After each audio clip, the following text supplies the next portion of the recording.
So with the 1.01 in this 12-team Superflex rookie mock draft, it's Ashton Jeanty. I mean, I don't really think there's any sort of a conversation. He didn't test at the combine, but that's just because everybody knows how fantastic he is, and he doesn't really need to worry about tearing his ACL or running a little bit slower than maybe is projected he would be to really hurt his draft stock. He's probably a top 10 pick, top 15 for sure in the NFL draft. So he's the clear-cut 1.01. Nothing has changed. I don't really know if we even need to talk about it anymore, Caleb. I really don't think we need to, Addison. I think it's locked and loaded. Ashton Jeanty, 101. But with the 102, Omarion Hampton is going to be my pick. Running back out of North Carolina, 6 foot, 221, ran a 4.46 40-yard dash at the NFL Draft Combine. Speed score in the 93rd percentile, burst score in the 92nd percentile. Everything that we love to see in a running back. Now, the thing that I think happened after the Combine, Addison, is that Omarion Hampton kind of solidified himself as a first-round NFL running back, which kind of brings in the question that we thought there was the tier of Ashton Jeanty and then everybody else. But I do think Omarion Hampton has kind of made at least that gap a little bit closer.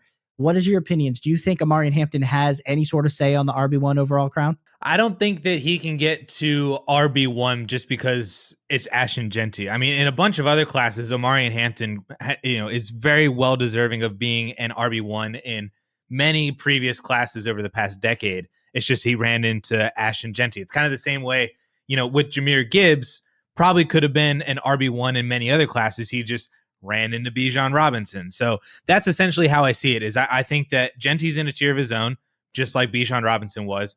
But then Hampton's in a tier of his own as well at RB2, just like Jahmyr Gibbs was. And then everybody else basically falls in after that. I've been preaching for a couple months now that Omarion Hampton is the clear-cut RB2 in this class, and nobody is even close. And I'm glad that people are now catching on to that after the combine. I'm glad that he's basically solidifying himself first-round draft capital. I honestly wouldn't even be surprised if he's also a top 15 pick, basically like we saw in 2023 with Bijan being top 10, Gibbs going top 15. I would not be surprised if we kind of see a repeat of that with Jeanty and Hampton. But with the 1.03, I'm switching it up. We're going to the quarterback position. I'm taking my rookie QB1 in Cam Ward. He's been my QB1 this whole entire time. I mean, the combine, we didn't see him. We didn't see Shedeur. So there's really no change of evaluation based on any combine stuff with the top two quarterbacks in this class consensus wise. Cam Ward to me is my 1.02. Honestly, I think I still would take him over Omarion Hampton just because I project him to be, if not the first overall pick, then the second overall pick. I think the NFL is trying to trade up to get him. There's a couple of teams rumored to be trying to do that with Tennessee. I just think that he has a skill set that would allow him to be a perennial QB1 in fantasy and then in Dynasty for many, many years, as soon as maybe 2025, if not, 2026 and onward, kind of like how we saw or are doing with Drake May right now and maybe Bo Nix now. Or, I think even though Cam Ward isn't the elitist of quarterback prospects like Caleb Williams or like Trevor Lawrence or any of those kind of guys, I still think that he's good enough that he's deserving of this 1.03 spot. No, I'm right there with you, Addison. I think we as a Dynasty community love to say that we know exactly what a quarterback is going to turn into. There was a lot of us that believed in Trey Lance. There was a lot of us that believed in Zach Wilson, and we saw how that has turned out over the years. So I think just being able to look at a guy that's going to probably be the 101 or the 102 in the NFL draft, I love this pick for you here at the 103. At the 104, I'm going to take a guy that in the Dynasty community right now, there's a lot of discourse happening, both positive and negative. It's going to be Tet McMillan out of Arizona. And Tet, I think coming into the combine, everyone was pretty sure, hey, this guy is going to be a top 5. He's going to be a top 10 pick at worst. Well, then kind of coming out of the combine, rumors started swirling that, hey, he might be a back end, teens and early 20s type wide receiver. And I think that concerned a lot of people overall with Tet. We love the measurables. We love that he is a 6'4" wide receiver, big bodied, where he is in that same light of a Mike Evans. But depending on the landing spot, depending on how far he falls, this could actually be a little bit early what actually ends up happening in your rookie drafts, where I've seen people saying, hey, he deserves to go at the 106. He deserves to go at the 107. But I still have him as my wide receiver 1 in the class, and I'll take him here at the 104. He's still my wide receiver 1, too. Nothing changed after the combine. He didn't do any other testing or anything like that. And so he did drop in my marker system just because other people tested. So he's now like really behind Luther Burden, behind, Jalen Royals even too, because he tested. But had Ted actually tested and we got a 40-yard time, we got a speed score, we got a burst score. If he hit on all three of those athleticism markers that I'm looking for, he would climb right back into being the wide receiver 1 in my marker system, just like he was before the NFL combine. He just didn't test. Jeanty is the exact same way at the running back position. He fell behind, Omarion Hampton because he didn't test. If he tested, he'd be right back up there. I still believe that Tet is the wide receiver 1 in this class. I honestly think he's getting dragged down a little bit by the weakness of the class as a whole, that people are now starting to question, is Tet actually as good of a wide receiver as we think he is, because the rest of the class isn't all that great. But I believe, he's going to get first round draft capital. Where it is in the draft, I don't necessarily care. JSN went in like the 20s as the first wide receiver off the board in his draft class. We've seen other receivers like, Justin Jefferson was in the 20s. CeeDee Lamb was basically like 18 or something like that. Like, it's not bad to be a non-top 10 or top 15 wide receiver drafted in the first round, as long as you are still drafted in the first round. And I fully believe that for Tet, and that's why he's still my wide receiver 1. But while we're on the wide receiver train at the 1.05 here, I'm taking my wide receiver 2 in Luther Burden. And basically everything has stayed the same after the combine. I actually knew that Luther Burden, or I shouldn't say I knew, I expected Luther Burden to show out really well at the combine. When you watch his tape, you see the athleticism, you see the speed, the agility, the quickness, all of that kind of stuff. I basically expected Luther Burden to show out really well at the combine, and would hope that would kind of raise his draft stock a little bit, because there have been kind of some questions with that final season at Missouri. Is he much more like he was as a sophomore or as a junior based in terms of production? But with all of that still going on, I knew that he was at least going to be a good athlete. And he did do that, checkboxed on everything that I was looking for athletically. So he's still my wide receiver 2 at the 105. Yeah, I think if we were talking about this last summer, Luther Burden was in the conversations of the 101, and just one down year at Missouri can kind of change everything for him. And I think what we saw at the combine makes me super excited about him as a prospect. He definitely reemerged as my wide receiver 2 in this overall class. So I'm right there with you. I think that is a great pick. At the 106, I will be taking TreVeyon Henderson, running back out of Ohio State. And yes, this is probably a homer pick. There's a lot of Buckeyes that I could have chosen here with this pick. And honestly, I've been going back and forth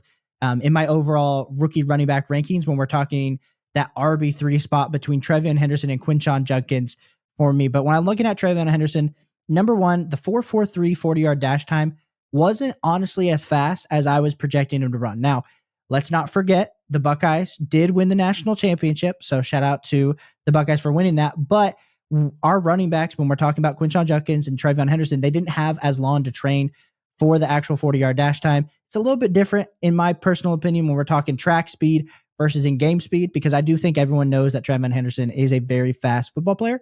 So I would be interesting to see if that improves at all at his overall pro day. He is a 3-down running back where has really great hands, really great pass catching, can block out of the backfield. And so I think being able to fit onto a team, especially in the early part of the second round, is probably where he's going to get that draft capital.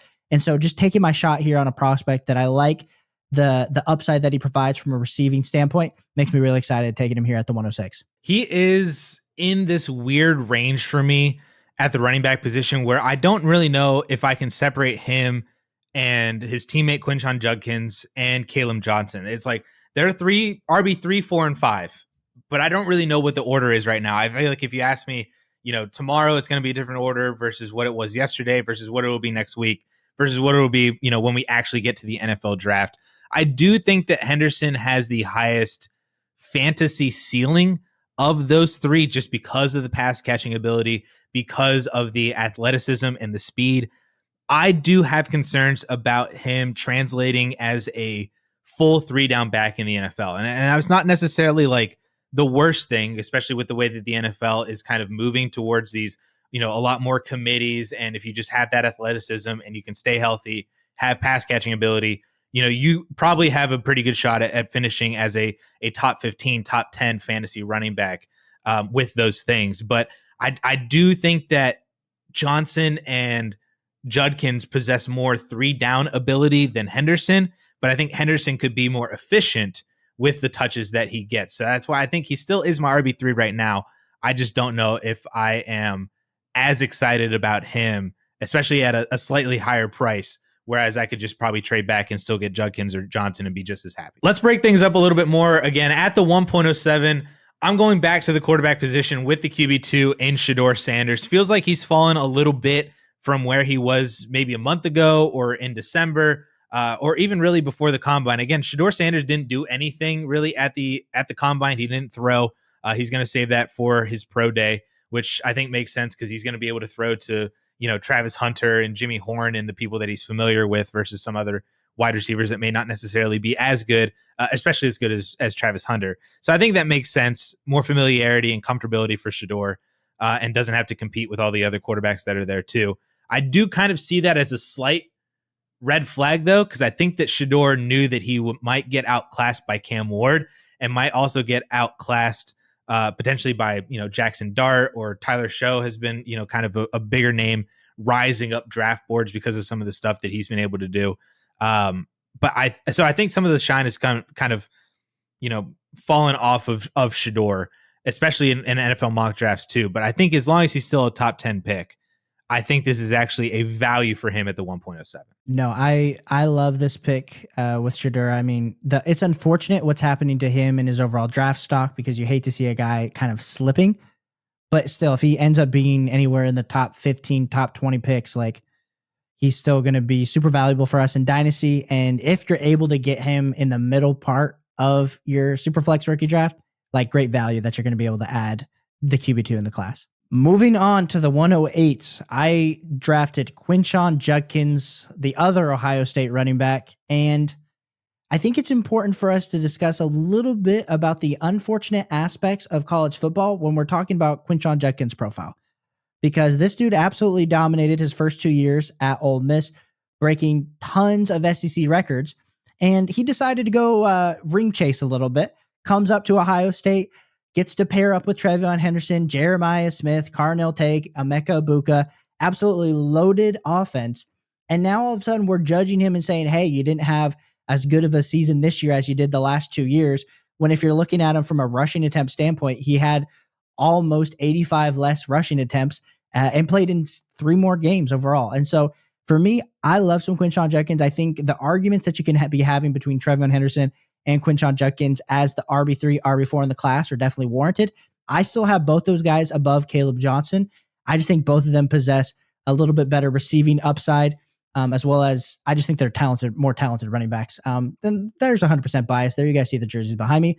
And sorry, Addison, as a Penn State fan, you have to hear me just absolutely brag about my Ohio State Buckeyes. But if I'm really having to differentiate both of them, I do think the overall speed and a little bit more of the athleticism that TreVeyon Henderson possesses from a breakaway run standpoint is kind of where I give him the advantage. But getting Quinshon Judkins here in this part of the draft, in the back end of the first round, just continues to reiterate, hopefully you need running back help because you're going to be able to get it in bunches here in your rookie drafts. The one thing that I liked seeing from Judkins at the combine was that he really addressed the straight line speed question mark that a lot of people had, especially after he got that chase down tackle from the like a 70-yard run or whatever it was. And I think the DB, is probably going to end up being, or he did run like a 4.3 or something like that. I saw that on the timeline as well, that, a guy, Quinshon Judkins, who's over 220 pounds, got chased down by a DB that runs in like the 4.3s. And we're using that as a negative for Judkins, but he came out, he ran a 4.48 at 221, which is actually a better speed score than TreVeyon Henderson. So I think that's pretty impressive too. And also he had a better burst score than TreVeyon Henderson with the same vertical, but a longer broad jump. So I think that just showcases that Judkins is still a phenomenal athlete. And even though he is more of a, ground and pound kind of running back, and especially when he's on the same team as TreVeyon, and you can just so quickly and easily see the differences between the two and how they move athletically, that we're like, yeah, Henderson looks more athletic on film. that we dismissed Judkins' athleticism because he wasn't as athletic as Henderson. And I think that was kind of an issue that we had coming into the combine that Judkins has now addressed with his performance. So I expect his draft stock to go up. I don't know if he's going to be a first round pick. I wouldn't be surprised, but I also think that he could be, a very early second round pick and still have a fantastic prospect profile. I made the argument in my running back video that if Quinshon Judkins was at Ole Miss for a third season, we were talking about Quinshon Judkins as the RB1, RB2 of this class at this point last year. So I do think there is going to be a ton of value that he's going to be able to get in the NFL draft, especially with this discount that he is getting with the lack of production that he kind of had third year comparatively to the first 2 seasons of his career. But let's keep the Ohio State train rolling here, because at the 1.09, dipping my toes back in the wide receiver position with Emeka Egbuka. And he has ascended to my wide receiver 3. A couple months ago, I had him as my 4, Trey Harris as my 3. I've come around on that because even though Egbuka's prospect profile in my market system does not look phenomenal, he will, and I'm almost certain of it because he's going to get a first round draft capital. He will land on what I have been calling the Ladd McConkey list, which is essentially your career and your seasonal long production does not match your production on a per route basis, according to Pro Football Focus. So there's been a handful of wide receivers of the past few years that have landed on this Ladd McConkey list. Obviously, McConkey being one, it's named after him. But you look at guys like T. Higgins, Puka Nacua is on that list. Hollywood, Deontay. That's basically, a phenomenal list to be on, especially as a first-round wide receiver that I expect Egbuka to land in. He's just a really good wide receiver, and my marker system is penalizing his seasonal production because he played with Garrett Wilson, Chris Olave, Jackson Smith-Njigba, and Jeremiah Smith. So that is basically all the context that you need to know for Egbuka's actual production. But when you look at what he can do on a per route basis and just look at the type of receiver that he is going to be so good in the NFL and be a quarterback's best friend that I love the value. I honestly think that just because of the running back position or running back, class that we have this year, that Egbuka is falling to 109. I think that is phenomenal value. Super great. And especially if he lands on a spot like the Houston Texans, where he's able to be that slot wide receiver to CJ Stroud, college teammates reuniting. I just think there's just a ton of value that he's going to be able to land on, especially with some of these teams in the back end of the draft that definitely need with some of these teams at the back end of the draft that definitely need wide receiver help. Emeka Egbuka, great pick there, Addison. Absolutely love that. At the 110, I will take Kaleb Johnson. The fall has kind of fallen enough. We'll take him, running back out of Iowa. And I saw Kaleb Johnson play twice live this year versus Ohio State and also versus Michigan State. And Kaleb Johnson, as much as the combine was a little bit of a disappointment when you're looking at either the marker system for Addison or whether you're looking at the overall workout metrics, a 4.57 40-yard dash puts him in the 55th percentile. I still think he is in his in-game speed and the way that he's able to see and play makes me excited for Kaleb Johnson, 6'1", 224. So definitely has the BMI that we're looking for in a bell cow running back. I think just depending on where he's able to land in the NFL draft is going to kind of play into effect of, hey, how close is he in the tier with Quinshon Judkins and TreVeyon Henderson versus maybe just kind of being slightly outside that. But when you're looking at a guy, like we said, he's playing for Iowa, terrible offense, 240 rushing attempts for 1,500 yards, 23 total touchdowns. And this year he showed a little bit more life in the receiving game where he was able to actually have 22 receptions. Now, was that because of the fact that Iowa's offensive line and their terrible quarterback play contributed to that? Sure, we'll give that to that. But I do think Kaleb Johnson going forward, especially if you're getting him in the back end of the first round, it's just the cherry on top if you were in your fantasy football playoffs. That 4.57 40 it looks bad on paper, like you said, it's a very middle of the pack percentile, but at 224 pounds, that's still over a 100 speed score, and that checks my speed score box. I just want to see you over 100, and that's all you got to do. So he checked the box on that, even if he didn't check the actual 40-yard dash marker, because I want to see a sub 4.55, and he was at a 4.57. You hate to see it, but yeah, I mean, he hits on a lot of other stuff too. And it's not to say that, that lack of breakaway speed is going to be a problem for him at the NFL level. Like, we see other comps to him, like Le'Veon Bell ran a 4.6 at 6'1", 230 pounds. One of the best running backs of the 21st century. Todd Gurley ran a 4.52 at 6'1", 222. There are like Steven Jackson is on this list. There's some other wide receivers in here that were very successful in the NFL, and they were bigger, and so because of that size, they just don't really necessarily have that speed. But I agree with you. I think Kaleb Johnson on film has everything that you want for the first 15 to 20 yards of a run. And then if he's going to get chased down, he's going to get chased down. But those big plays, not everybody's Saquon Barkley. We can't all take 60-yard runs to the house, multiple times a game.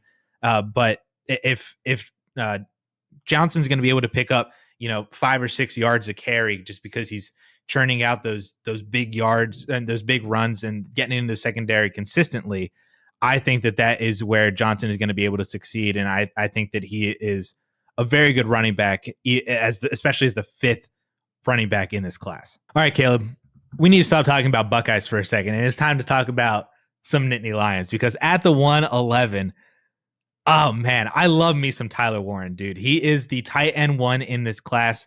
He is so freaking good. And I've seen a lot of people on Twitter saying, oh, the late breakout age, and the offense didn't run through him as much, or he was held back by some other stuff. I was like, he was the offense. It was him, and it was the combination of the running backs at Penn State. But Tyler Warren going over 1,000 yards, he was lining up all over the place. He was running the ball, he was throwing the ball. He caught a touchdown on a play that he snapped the ball. Tyler Warren is just a do-it-all kind of dude, and he can block as well. So I just think that he's going to be a really good NFL tight end. Somebody's going to love drafting him in that kind of teens range of the first round, and they're just going to get a guy who's just going to go out there and do anything you ask him to at a really, really high level. I think that he would be a perfect fit for the Denver Broncos in a Sean Payton offense. I think that he's the perfect weapon for Bo Nix to continue developing in his young career. It's a perfect fill-in spot as a blocker for Sean Payton's run game, but also as a receiver in Sean Payton's receiving game for Bo Nix. If he makes it past the Broncos, I'm going to question what they're actually doing, but I think that he's going to be phenomenal no matter what team he goes to. I think especially, like we said, this mock draft that we're doing, it's not tight end premium. If it is tight end premium, I think we make the case that Tyler Warren easily is going in the top 6 picks. And so, like I said, you highlighted your Penn State Nittany Lion. And so I'll just continue this train on the tight end train, but at the 112, I'll talk about, do I say it, a Michigan Wolverine? Coleston Loveland. As a sophomore, this guy absolutely demolished my Buckeyes. This dude was essentially unguardable. And the biggest thing that you can look at going into 2024 versus kind of the first 2 years of his career was there was just a really big lack of quarterback play for Michigan this year, but he was able to overcome it this year. And as much as you're saying, oh, you'd love to see Tyler Warren at the Broncos, I would love to see Coleston Loveland on the Broncos. I think Coleston Loveland reminds me so much of a guy that I absolutely loved as a prospect, came into the NFL, landed on the Broncos, Mr. Greg Dulcich, who never turned into anything. But Coleston Loveland, I feel like, is a juiced up Greg Dulcich. And so I'm super excited to see where he actually lands in the NFL. But being 6'6", 248, 20 years old, I understand sometimes drafting these tight ends, they don't end up breaking out for a few years. But hey, right now, the tight end landscape in Dynasty is super desolate.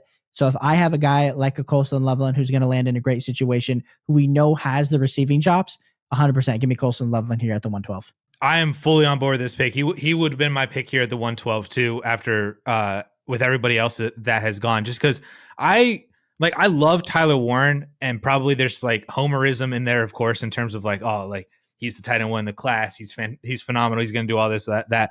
Coleston Loveland is not that far behind him. And I honestly don't fault people for preferring Coleston Loveland over Tyler Warren, given, age from a dynasty standpoint. And I do think that Loveland is a more refined route runner as well. And he can do everything that you ask a tight end to do, but I do think that he is just a better route runner than Tyler Warren.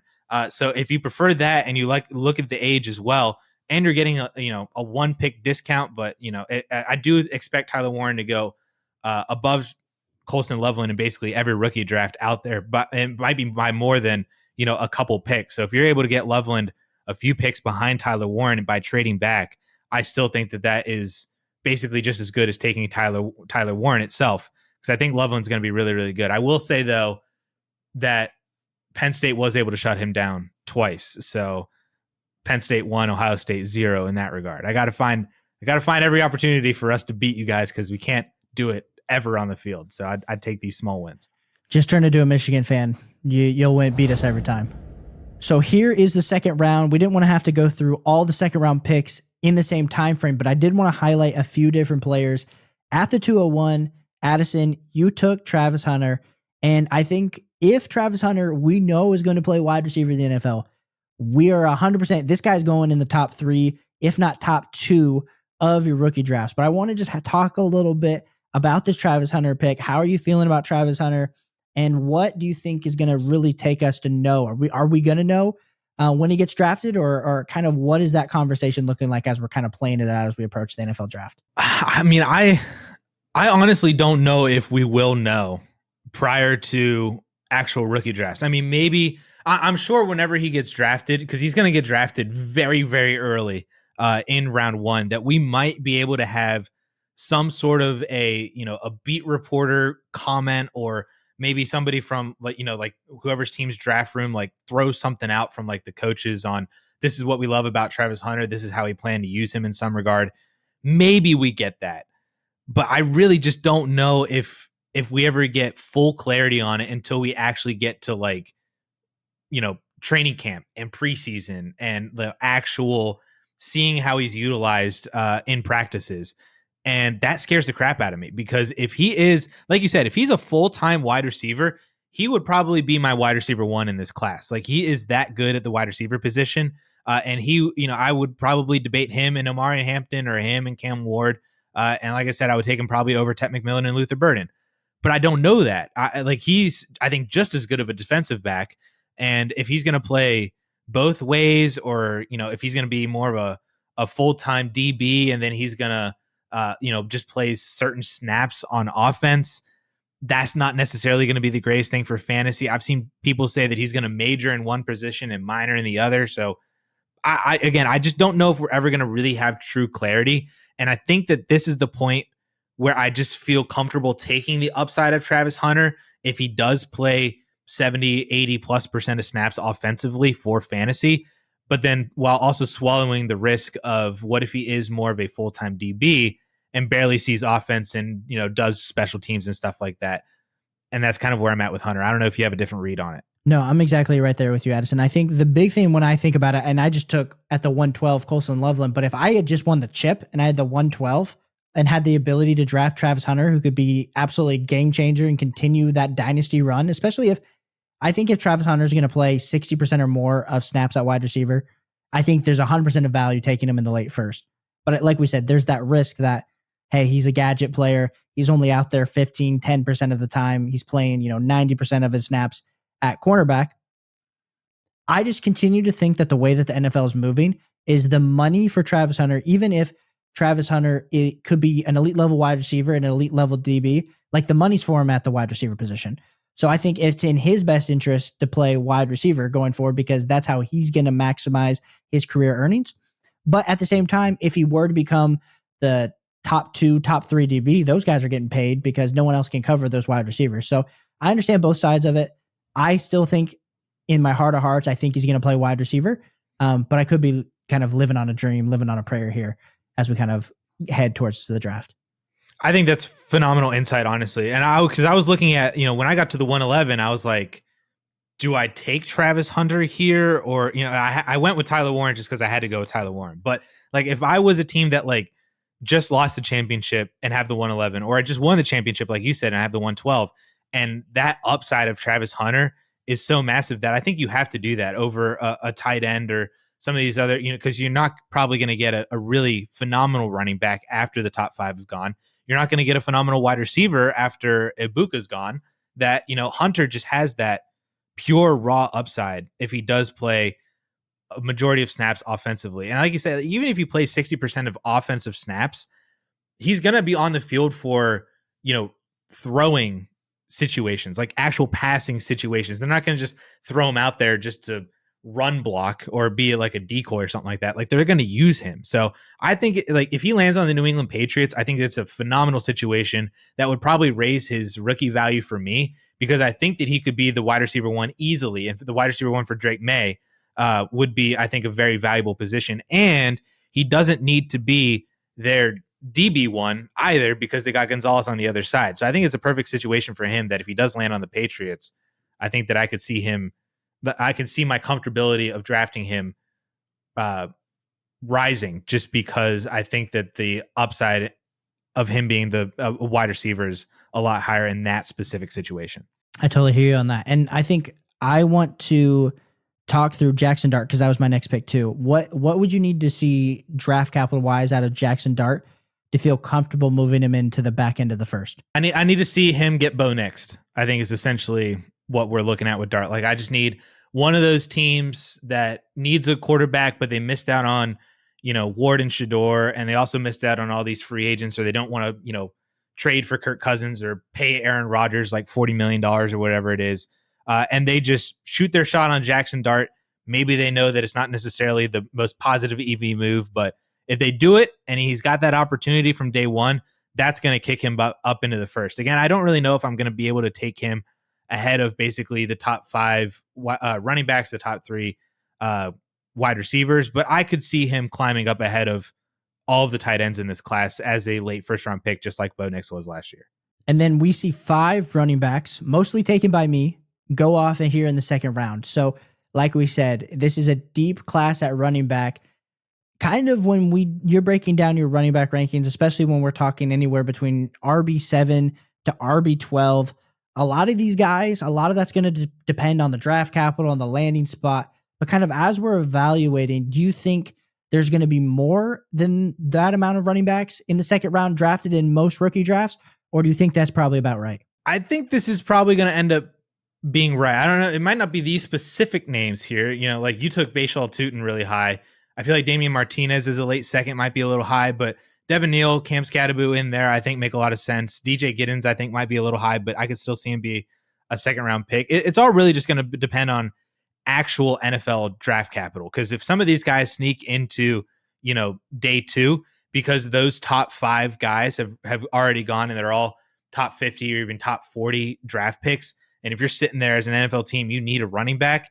You might just say, hey, we need to go get our guy a little bit earlier. We need to reach in the 3rd round or with one of our compensatory picks. Even if they're early day 3 guys, like, the first few picks of the 4th round, I think that whoever those guys are going to get jumped up into this late second round, especially because the wide receiver class isn't all that necessarily great either. But I mean, I'll flip it back to you. You're the one who took all these running backs. Is this what you would actually do in your drafts? Yeah. I mean, I think when we're looking at the upside that some of these running backs possess compared to like a guy like a Jalen Royals or a guy like a Jaden Higgins, I think I'm just taking the shot at the running backs. Now, of course, like we said, this is all just assuming that these guys get, round 3, round 4, even some early round 5 draft capital, and we're not talking them as round 6 and round 7 picks.